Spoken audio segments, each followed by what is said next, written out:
అట్లా ఉన్నదని ఆలోచించు. నీవు నీతిమంతుడు అని దేవుని వాక్యం చెబుతుంది. అందుకే ఉపదేశాన్ని అంగీకరించిన వాళ్ళు బలమును పొందుతారు.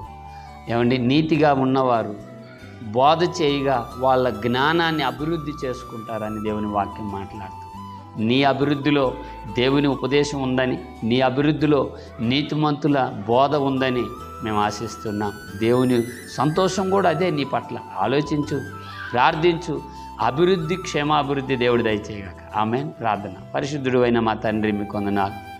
ఈ వాగ్దానం వీక్షిస్తున్న దూరాన సమీపాన ఉన్న నీ ప్రియ పిల్లలందరినీ మీరు దర్శించి ప్రభువా, జ్ఞానం గల వారికి బోధ చేయగా వారు అభివృద్ధి నొందుదురు, నీతిమంతులకు ఉపదేశించగా వాళ్ళు జ్ఞానము నొందుదురు అని మీరు మాట్లాడారు.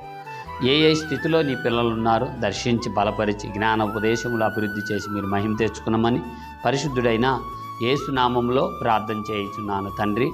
ఆమేన్.